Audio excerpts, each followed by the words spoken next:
5 তারিখে আচ্ছা না 12 তারিখে ক্লাস হবে। ঠিক আছে? স্যাটারডে। ও আচ্ছা আমি আপনাদের কবে দিয়েছিলাম ল্যাব? 13 তারিখ দিয়েছেন স্যার না, আমাদের না 13 ক্লাস তারিখে তো না। 12 12 তারিখ। তারিখ 12 তারিখে হবে এটা।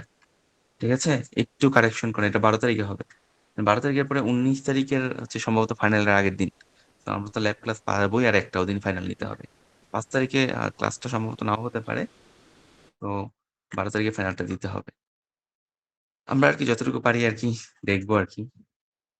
এখন সমস্যা হয়ে গেছে যে আসলে খুব বড় একটা বন্ধ। কারণে আমরা ২-৩ টা ক্লাস এখানে মিস হয়ে যাচ্ছে আরকি। স্যার, একটা ল্যাব ক্লাস নিলে ভালো হইতো স্যার।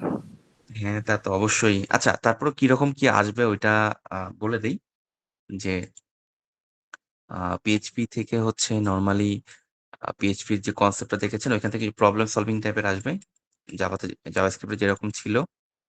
আর PHP র OP থেকেই তো আ এটা আপনাদের অ্যাসাইনমেন্ট দিছি, প্রেজেন্টেশন দিছি, দেন সব এক্সামে দিছি। সো আশা করি এটার মধ্যে আর কোনো ঝামেলা থাকবে না। ঠিক আছে? আর যেটা হচ্ছে যে আমরা PHP র কার্ড বা ক্রুড অপারেশনটা দেখব। এই হচ্ছে আরকি। আর Laravel এর বেসিকটা দেখব। সো আমাদের অনেক পড়া বাকি আছে। এত পড়া শেষ করার পরে আমরা যদি সময় পেলে আমরা অবশ্যই বাকি জিনিসটা দেখার চেষ্টা করব। স্যার আমাদের আজকে আরেকটা ক্লাস আছে 11:30টায়। ও আচ্ছা, আচ্ছা আমি আমি জাস্ট ৫ মিনিটের মধ্যে ছেড়ে দিচ্ছি। আচ্ছা। So a just abstract and interface এর কনসেপ্টটা খুবই সিম্পল। অ্যাবস্ট্রাক্ট ইন্টারফেস আমরা কখন করি? অ্যাবস্ট্রাক্ট মানে হচ্ছে ইমপ্লিমেন্টেশন হাইডিং। সো আমরা আ ইমপ্লিমেন্ট ইমপ্লিমেন্টেশন যদি হাইড করার জন্য আমরা অ্যাবস্ট্রাক্ট মেথডটা ব্যবহার করে থাকি। সো অ্যাবস্ট্রাক্ট মেথডটা হচ্ছে আমরা অনেক সময় দেখবেন যে এখানে দেখতে পাচ্ছেন অ্যাবস্ট্রাক্ট মেথডের মধ্যে শুধুমাত্র ফাংশনটা ডিফাইন করা হয়। কিন্তু তার ইমপ্লিমেন্টেশন ও প্রোভাইড করা হয় না। কেন? For for the security purpose and for hiding the implementation details. So আমরা এই অ্যাবস্ট্রাক্ট আর ইন্টারফেস এর মধ্যে পার্থক্যটা কি? অ্যাবস্ট্রাক্ট হচ্ছে এখানে একটা মেথড অ্যাবস্ট্রাক্ট হতে পারে, সব মেথড অ্যাবস্ট্রাক্ট হতে পারে। কিন্তু ইন্টারফেসের মধ্যে ইট ইস গ্যারান্টেড যে সকল ধরনের আ মেথড যেটা রয়েছে সেটা হচ্ছে কি অ্যাবস্ট্রাক্ট থাকবে। তার মানে সবার প্রপার্টি গুলা কি থাকবে? হাইড থাকবে।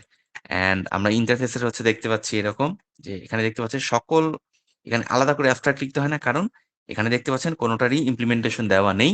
কি করা? সবগুলোই হচ্ছে কি নরমালি শুধুমাত্র ফাংশন নামটা দেওয়া। ইমপ্লিমেন্টেশন কোথায় হবে? অবশ্যই ইন্টারফেস বা অ্যাবস্ট্রাক্ট এটা ইনহেরিটেড হবে। ইনহেরিট হওয়ার পরে দেন ওভাররাইডিং এর মাধ্যমে কি হবে? এই মেথড গুলোর ইমপ্লিমেন্টেশনটা হবে। দেন চলে আসে হচ্ছে static method and static property. And static method হচ্ছে কি যেই কিছু মেথড হচ্ছে এবং কিছু প্রপার্টি হচ্ছে is related with the class not with the object. So যখনই আপনি স্ট্যাটিক দেখবেন এখানে কি আছে? এখানে মেথডটা কি স্ট্যাটিক। সো নরমালি স্ট্যাটিক ছাড়া যদি একটা ফাংশন থাকতো আমরা কি করতাম? সেই ক্ষেত্রে আমরা যেটা করতাম যে আ আমরা ডিরেক্টলি কি করতাম? একটা অবজেক্ট ক্রিয়েট করতাম দেন অবজেক্টের থ্রুতে ওই ফাংশনটা বা ওই মেথডটাকে অ্যাক্সেস নিতাম। But here we are using static. Now static is not related with the object. সেটা সরাসরি ক্লাসের সাথে related. So that's why class name double colon ব্যবহার করে আমরা সরাসরি এই ফাংশনের মধ্যে অ্যাক্সেস করতে পারবো। এটা হচ্ছে স্ট্যাটিক এর প্রপার্টি। তো অবজেক্টের দরকার নেই। অবজেক্ট ছাড়াই ক্লাস নেমের থ্রুতে সরাসরি অ্যাক্সেস করা যায়।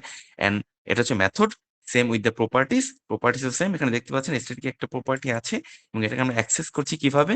জাস্ট ক্লাস নেম দিয়ে ডাবল কোলন দিয়ে একইভাবে আমরা স্ট্যাটিক প্রপার্টিটা অ্যাক্সেস করছি। তো এতটুকুই হচ্ছে আপনাদের হচ্ছে এক্সামে থাকবে। সো ওপ এর ইনপুট থেকে শুরু করে স্ট্যাটিক প্রপার্টি পর্যন্ত। কাইন্ডলি হচ্ছে আমরা আচ্ছা আ চিন্ময় আ আপনি হচ্ছে কাইন্ডলি হচ্ছে এই জি স্যার। যারা প্রেজেন্ট আছে তার অ্যাটেন্ডেন্সটা হচ্ছে আমাকে একটু পাঠিয়ে দেন। যেহেতু আপনাদের একটা ক্লাস আছে। সো আমি হচ্ছে শুরু হয়ে গেছে যেহেতু আর আটকাচ্ছি না।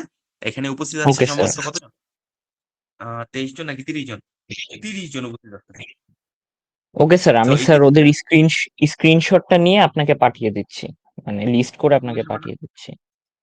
হ্যাঁ, সবার তো আইডি এখানে নেই সম্ভবত। ওই ৩০ টা আইডি হচ্ছে একটু কাইন্ডলি হচ্ছে আমাকে সেন্ড করে দেন। And thank you so much and Eid Mubarak to everyone. ভালো থাকুন, সুস্থ থাকুন। আমার জন্য দোয়া রাখবেন। সবাই সবার জন্য দোয়া করবেন। আল্লাহ হাফেজ। ঈদ মোবারক স্যার, আল্লাহ হাফেজ। ঈদ মোবারক, ঈদ মোবারক। See you.